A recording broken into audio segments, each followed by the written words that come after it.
Say, kids, what time is it? It's kind of like watching TV, but, in your car. Mike the Intern and Jay Stevens in the studio today. It is Dark Side of the Stream, episode 144. This week was Jay Stevens' pick. Documentary about a guy duo from England called Wham. I had no idea you were such a big fan. Well, I'm a fan of, and I'd say an American success story, but this is actually like a worldwide. But hey, two young kid buddies set to take on the world, and they did it. So I love that. I love that, man. And like these kids had a plan. Hey, we want to become huge pop stars, and these guys did it, man. Okay, obviously wake me up before you go, all that stuff. But yeah, the songs weren't that great. Careless Whisper is a good song, but the other songs, a lot of those songs were really were definitely built and created to take over a demo, and that was like teen pop stuff in this, and it worked. I mean, hell, I listen to Last Christmas every year. Oh yeah, I love that song. It's such a great song. Obviously Freedom, another great song. Was Wham Never Gonna Dance Again, or is that straight up George Michael? That was when the first time they said just George Michael. So, but yeah, and this guy produced the stuff. Yeah. And in fact, to go record with the Muscle Shoals guys, and then go, no, I'm not going to use that version. I'm going to produce my own version. That's pretty baller. Yeah, especially to be that young and I guess green in the industry to make a. It's the whole thing. They were very young. That was a knocks on them. They were very young. They were goofy. Yeah, you know. And then the fact, here this whole time, I thought both of them were gay. The whole time. And then all of a sudden, this documentary, one of them was actually out there womanizing, living the rock star life, while the other one was hiding his sexuality. And obviously that was George Michael, but yes, Andrew was a womanizer and definitely lived the dream and picked up a lot of chicks in that period. Probably some of the girls that were after George Michael. Either way, we'll talk more about their story. It's Wham, Dark Side of the Stream on 104.7 The Cave. 104.7 The Cave, Mike the Intern, Jay Stevens, two guys in the studio on a rock station discussing Wham. Yeah, you never thought you'd hear this day. Well, you never thought you'd think Jay Stevens would be the one to pick this should one. Be Maybe airing on April Fools, actually. But. I guarantee you this, I will not play a Wham song after this. I was never a Wham fan, but I saw them, with the whole "Wake Me Up Before You Go" in those shirts with words on it. Their outfits were way crazy. A lot of hot pinks, short shorts, a lot of short shorts. But by the time they hit like the Live Aid time, George Michael with the black jeans and the black leather vest, dude, he looked good. But that was the end. That was like the good. end. He came out with a beard. He did the "Don't Let the Sun Go Down on Me." Yeah, and that was like the way he catapulted himself to say, "I'm George Michael, and this is my solo career." And good on his buddy for going, you know what? It was time for him to go off on his own. He was the big star, and I was cool with just letting him go. And I had my 4 years of fun. Only 4 years they did it, and they took over the world. And he's like, I'm good. I'm so done. Quick. And it just goes to show you how long, especially with these pop sensations, those things really burn out. But that you're right. And that's a good point I wanted to bring up. And we'll do it now. At the end of it, and after 4 years, and they toured the crap, they toured the crap out of stuff. They were making all this money. They were like the first Western group really to be in China. To play China, right. Which that story in itself is interesting because the promoter, it was either them or Queen. Right. Wow. And so he takes a picture of George and Andrew and makes them look really conservative, really good looking young men. And then he takes just a very flamboyant picture of Freddie Mercury and gives them to the officials in China and says, "Who do you guys want to come into your country?" Well, they picked Wham, which I think is funny. But yes, there is no animosity from Andrew at all. No, he was so supportive. He was what basically happened was at a certain point, George Michael obviously dealing with what he was dealing with in his life. And yes, you were right. He had to be in the closet. He was definitely not open about being gay when he was in Wham at all. I mean, you could make your guesses, but he was so not weird, open. Though, back then, not open about it. Back then that nobody did it. And nowadays it's very accepted, you know? Well, you're going after a demo nowadays, but yes, you are right in the money.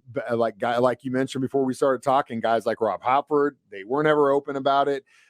Freddie Mercury, who was extremely flamboyant, was never really open about his thing because ultimately it's none of our damn business. It really isn't. Yeah. It just isn't. Yeah. But the fact that, after all this was said and done, George Michael was like, look, man, I want to do serious subject matter. I want to kind of push and go into a more adult-oriented music as opposed to this teen stuff that we're doing. Andrew's like, I don't have it in me. Good luck, sir. And that's awesome. He also said he was kind of getting burnt out on it. Also he true. said it was fun and they had a great time, but it's like 4 years of that. He's like, I was done. And then the dude really did just kind of ride off in the sunset, right? Yeah, he tried kind of doing his own thing. He went out to LA to try and be an actor for a minute, but eventually by, I think it was like 1990, he went back to Britain and was like, I'm done. But these guys were two little best buds from when they were like, what, 12 years old or something? Something like, they met in prep school and started doing their thing. And again, like literally took over 4 the world, years, man. 82 to 86, Yeah, 35 million records worldwide. So that just goes to show you that sometimes when things are hot, they are extremely hot. We'll talk more about Wham next, Dark Side of the Stream on 104.7 The Cave. Mike, the intern, Jay Stevens in the studio discussing Wham. So we Mike all know woke me up before I go. Yeah, he. Well, actually, you're the one who wake me up before I go. So again, at the end of the day, George Michael wanted to be more serious. Andrew was like, go ahead. That's fine. Well, he wanted to be respected as a songwriter, and nobody was really giving him that credit. But then Elton John was like, no, this guy's legit, you guys. And took him under his wing, kind of, I think, You know what's crazy? And this just goes to show you about how most guys, when they're writing songs and songwriters, they talk about just that one hit, right? That one hit. You know what I mean? You got to get that one hit and you're just going to get paid. No. As long as you got the rights. And in this case, they did get some rights for their music. Since 1982, in the case of Andrew, he's reportedly amassed over 10 million pounds from the sales and royalties of records. 10 million pounds over 4 years of work. Okay. Much of that comes from Careless Whisper, which he co-wrote. It sold 6 million copies worldwide. And as of 2020, it's the 37th best-selling single of all time in the UK. Over 1.3 million copies. So a lot of that money that he gets, tens of thousands of pounds a year, just comes from writing one song. Wow. One song. So he doesn't have to do anything. He literally could just be like, oh, cool. I got another check for one song that I wrote just go party 40 years ago.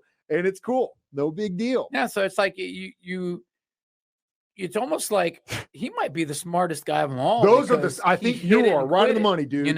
If you get in there and you can figure out a way to not get screwed by the record companies and the deal that you sign, you can go be a big rock star for a couple years, burn it out, boom, play the arenas, tour the world, and then peace out, get my check, and I'm gonna cruise. Let's go back rather than the pressure and stress of having to keep. Look what happened to his partner, George Michael. He ended up dying, heart attack, right? Well, heart failure. Heart failure. Probably, yeah. And again, they ended up getting caught in a bathroom playing with dudes. You're right on the money when it says, or Neil Young, is it better to burn out than to fade away, right? So in the fade away case, in this would probably be the better way. Obviously, sometimes people will say it'll be better to go out at the top. Wham did that. But then Andrew goes off in the sunset. Michael continues on the career, which made him even more of a superstar. Oh, yeah. But he the sold fall 120 million records after Wham. Yeah.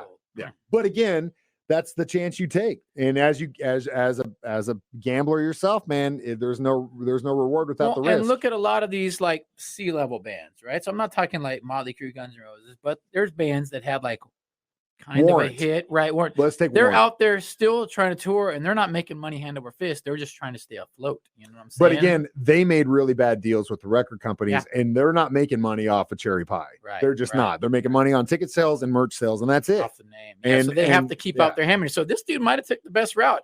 Did it for 4 years, lived the dream, and rather than being the guy playing the casinos at 60 years old, he's like, no, I'm on the beach, chilling. Living his life the way he wants. Well, maybe we should go out on top, Mike. We need to figure out what song we're going to write to a bunch of teenagers to make us millionaires for the rest of our lives. We'll put on tight shorts like they did. As long as they're pink. Either way, we'll talk about blue. I'll wear coral. We'll give this our pink pants review next. Dark Side of the Stream on 104.7 The Cave. Mike, the intern, Jay Stevens in the studio. It is Dark Side of the Stream, episode 144, discussing Wham. Yes. So how many pink pant reviews would you give this one? It was nice. I didn't know that George Michael was a hands-on producer like he was. So I got props for that.